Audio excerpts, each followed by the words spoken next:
Good morning, boys and girls. We are going to continue on with the Ghost of Fossil Glen. We are on chapter 22 today. So we found Lucy Stiles' book, and she described how she did not trust Raymond Gagne in the book. And Allie found Raymond Gagne's telephone number, or Gag Me, as Lucy refers to him in his journal, and kind of told him that she had Lucy Stiles' journal. So Dub was very concerned about Allie's safety. So she goes up to the top of the cliff, feels a menacing presence, hears Allie's voice, or hears Lucy's voice telling her to run. So she does. So she's pretty sure that she shouldn't have called Raymond Gagne. So here we go, chapter 22. That night, before going to bed, Allie went from room to room, making sure the windows were closed and latched. The doors were bolted tight. Her father saw her and asked teasingly, "What's up, Al? Afraid of the boogeyman?" Allie looked into her father's kind, laughing eyes and hesitated. How could she begin to tell him she was afraid of a man she never met, a man who was a murderer, who had figured out that she was the only person who knew he was a murderer, and that she had found out about it because she had been reading the diary of a dead girl? "No," she said finally. Her voice came out high, funny, and quivering. "I was just checking. Always locking. I always lock up, sweetie. You run on up to bed. It's late." Allie dreaded going to her room alone. Reluctantly, she climbed the stairs. Didn't you forget something?" said her dad. He stood with his arms out. Allie ran to give him a hug. She clung furiously for a moment before letting go. And he said softly, "Everything okay, Allie cat?" "Yes," said Allie. I just, what? Just make sure everything's locked, okay?" "You bet," said her dad, giving her a kiss. "You can count on it." Allie checked her desk to make sure the diary was where she had left it. It was safe in the secret drawer, which Raymond Gagne obviously knew nothing about. Okay, she thought, he can't get the diary, and Dad locked up the house, so he can't get me. She repeated it over and over to herself. He can't get me, he can't get me, he can't get me. But even with the lamp her on her bureau burning brightly, Allie spent most of the night staring wide-eyed at the cracks in the ceiling, stiffening at every sound she imagined she heard. She longed for daylight, but found instead looking forward to the field trip the next day. She dreaded returning to the Glen. She could pretend she was sick, but that was no good. Her parents would have to go to work, and the idea of staying alone all day was far worse than going to the Glen with her class. She prayed for rain.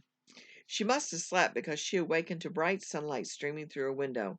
It was a beautiful day. The field trip was on. Okay, she told herself. She was going back to the Glen. What did they say about falling off a horse? You're supposed to get right back on. Besides, she loved the Glen. She'd been climbing over those cliffs ever since she was a little bit older than Michael. She wasn't going to let Gag Me stop her. She got out of bed, dressed in shorts and a t-shirt and hiking boots. "Mom," she asked at breakfast, "can you drive me to school today?" "Sure, I guess so. Why? You have a lot to carry?" "My backpack's really heavy," Allie said. "Okay, be ready in 5 minutes," her mom said. As they drove toward school, Allie looked nervously for signs of Raymond Gagne. She felt a little silly. What was she looking for anyway? A mysterious black sedan? A figure lurking wearing a raincoat and sporting a bristly mustache? The image her mind created was a combination of Lucy's descriptions and every movie villain Allie had ever seen. To her relief, no one or nothing out of the ordinary appeared on the way to school. Once in the parking lot, she thanked her mother, ran quickly into the building. Then Allie got to her classroom.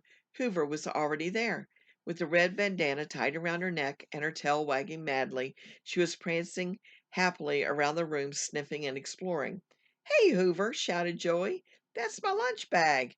He grabbed the brown paper bag from Hoover's mouth and gave her a playful pat on the back. As always, Allie was enchanted by Hoover. She would love to have had a dog, but couldn't because Michael was allergic to pet hair. "Come here, Hoover," she called. I brought something for you." She reached into her backpack and took out a bag of pretzels, held them up to show Mr. Henry. "Is it okay if I give her one?" "One," said Mr. Henry, "and that's it. The vet said she's got to go on a diet." "Poor Hoover," said Allie, feeding the big dog the pretzel. Hoover thumped her tail gratefully. Allie rubbed Hoover's long, soft ears and whispered, "No more snacks for you, girl. Doctor's orders." Henry flicked the lights on and off, and the class grew quiet. Even Hoover sat looking at him attentively. "Well," he said, "you all look ready for our excursion. Don't forget to bring paper and something to write with, and of course your lunches. Those of you with field guides, be sure to bring them too. Do you have one for identifying birds?" Julie held up a book. "Mammals? Yep. Reptiles, amphibians, plants, fossils, trees, and insects," said Dub. "What about fish?" said Mr. Henry. "I got it," answered Allie. "Okay, that ought to do it. Everybody ready? Let's go." As the class walked across the meadow to the Glen, Allie made sure that she was out of earshot of Karen and Pam while she told Dub what had happened to her at the cliffs that afternoon before. Dub's eyes grew wide. "It's gagged me," he said. "I told you. He figured out who you are, and now he's after you." "You think so?" said Allie with a shiver. Then she admitted, "So do I. I've been really spooked over this. It was so creepy. I'm sure I heard footsteps, Dub, but I don't know. I never actually saw anybody." Mr. Henry was leading the way down the path to the place where the slope of the cliff was more gradual and easier to manage.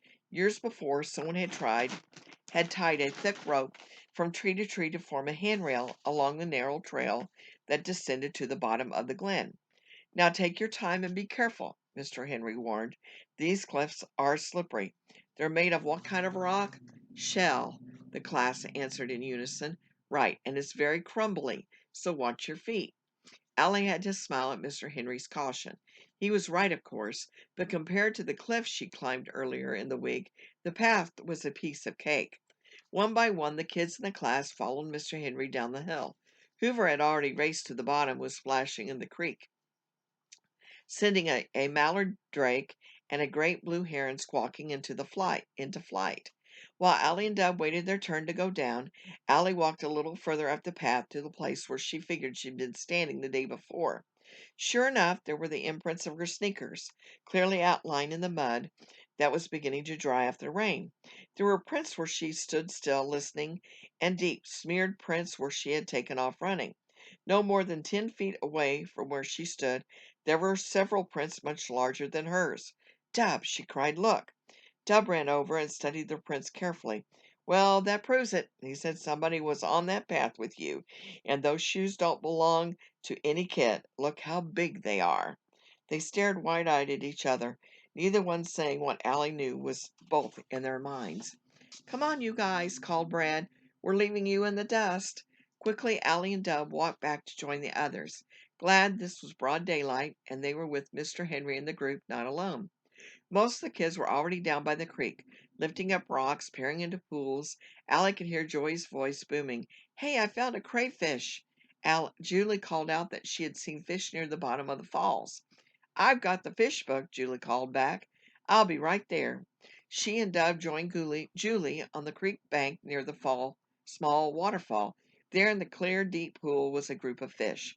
They were all facing into the rushing water, swimming so close together that they looked like a big dark mass. "They're suckers," said Dub. "Yeah," agreed Allie. "But is that their real name? I'll look them up and find out." Dub, and Julie flipped through the pages of the field guide and read about white suckers, which each spring spawned from the lake up into the streams, or swam, I'm sorry, which each spring they swam from the lake up into the streams to spawn. "Wait, the large one over there is different," said Allie, pointing to a large fish poised by itself in the shadow of a submerged log. They crept closer to get a better look. The fish darted quickly to the other side of the pool, flashing silvery stripes on its side. "A rainbow trout!" shouted Dub. "Mr. Henry, a rainbow trout!"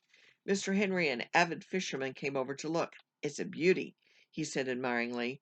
"You know, this is one of the few streams around here that's clean enough for trout to spawn in. We should put that in our letter to the owner of this place."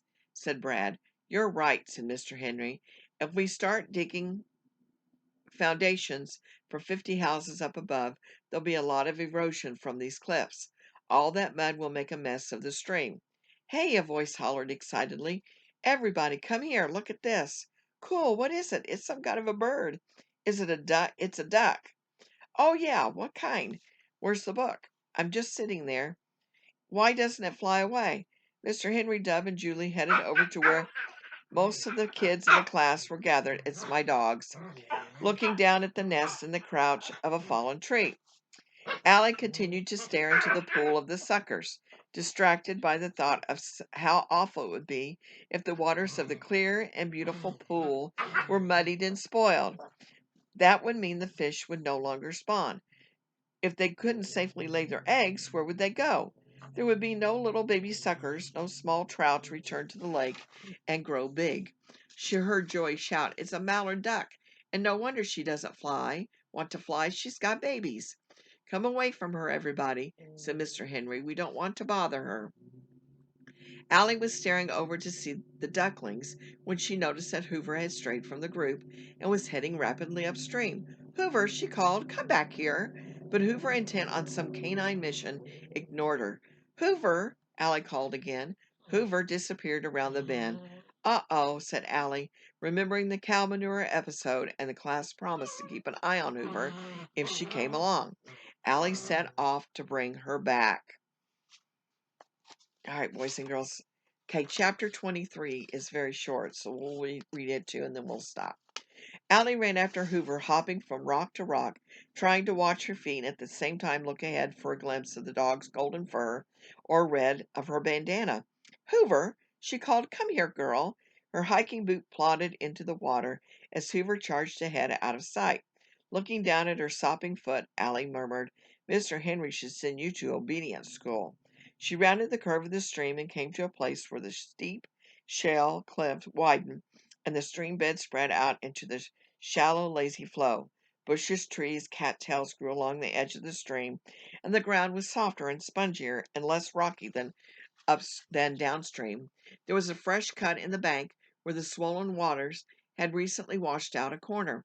Beyond that was another place where the dirt of the bank was newly disturbed.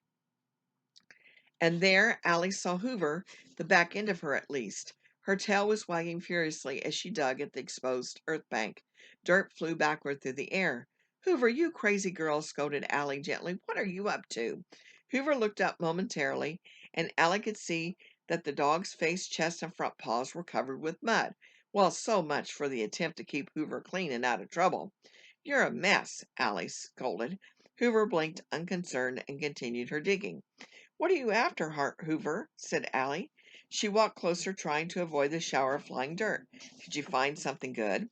At that moment, Allie was overcome by a chilly, shivery feeling that she had first felt at the mailbox. She stopped, waiting to see what would happen next. And it came, a vision in her mind's eye. It was the same scene that had come to her so clearly before, the night of Lucy's murder. The girl falling from the cliff, the shadowy figure of a man struggling in the dark, dragging the body upstream with something in his hand. What was in his hand? In the darkness of the scene in her mind, Allie couldn't quite see it, couldn't quite make out what it was. She squinted, concentrating, and then in his struggle to drag the body, the man dropped the object, and Allie saw it, a shovel. The image faded away. Allie stood quietly, considering the significance of the vision. At that moment, she saw that Hoover had stopped digging, was tugging at something in the creek bed. "Hoover, come," Allie called. To her surprise, Hoover gave one last pull and raced triumphantly toward Allie with something in her mouth, which she dropped at Allie's feet. She gave two sharp, excited barks, returned to the cliff where she continued her excavation. Allie leaned down and picked up Hoover's findings. It was a ragged piece of cloth, damp and rotten from being in the ground. "Gee, thanks, Hoover," she thought. Frowning, Allie examined it and saw what appeared to be a cuff with a button missing. The sleeve of a shirt, she decided. The cloth was checkered and felt like flannel. The checks were red and black. With a gasp, Allie dropped the piece of cloth. The words of the newspaper article about Lucy's disappearance echoed in her brain. She was last seen wearing jeans, sneakers, and a red and black checked flannel shirt. Horrified, Allie looked ahead to where Hoover was digging deep into the bank. "Hoover, no!" she screamed. But Hoover was already running back toward Allie, carrying something long, thin, and white, with knobby ends clutched tightly in her mouth. And although the object was smeared and streaked with mud, Allie knew what it was even before Hoover dropped it at her feet. So who do you think Hoover found on the side of the lake? We'll have to wait and find out. Chapter 24 coming up next time. Thank you.